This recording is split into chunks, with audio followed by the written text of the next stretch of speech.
As you walk along the stone path, placing one foot in front of the other, moving peacefully towards the center. Some say this meditative journey mirrors our walk through life. You often find yourself on the labyrinth where you think you're almost at your goal or at the center, and suddenly you're way out on the outer rim and you've kind of been thrown for a loop. But I recognize that if I keep putting one foot in front of the other, that I will get to where I need to go. And that desired destination is a better understanding of oneself and life. And so being able to have some insight into, whoa, wait a second, I'm racing through this so fast, and then I realize I'm racing through my life, I'm not being mindful, I'm not connecting with the things that are important to me. By practicing this walking meditation, Holly says people can move forward along this path and in turn, the path of their life in a more healing and positive way.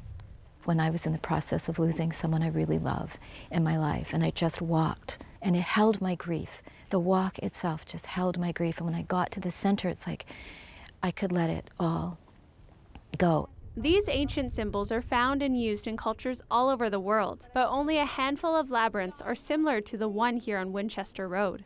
This is an equine labyrinth. The project is a collaboration between Holly with her labyrinth experience, Halliday, who has offered her property and horses, and homeschooled pony club riders who helped build and calculate what materials would be needed. To complete this 1 kilometer design, over 7,000 rocks were used. It was a complete community effort. The public is encouraged to walk alone, with a horse, or ride through the pathway.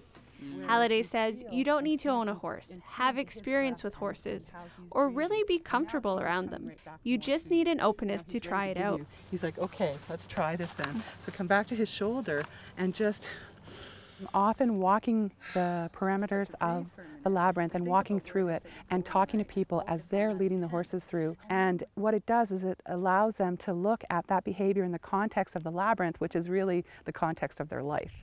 Halliday says by adding horses to the meditation, it simply amplifies the healing potential of the labyrinth. Creates a space where behavior patterns can be gently mirrored back to the person so that the person can actually process whatever it is that they need to process in order to become balanced and whole. I felt intuitively that there would be perhaps an interesting connection between my son and horses. Daphne's son Tyga has Down syndrome and autism. Once Daphne witnessed the bond between Tyga and horses during therapeutic riding, she decided to introduce him to the medicine horses here at Halliday's farm. There were two horses, and my son and Hal and I in the labyrinth walking along, and Ty sat down.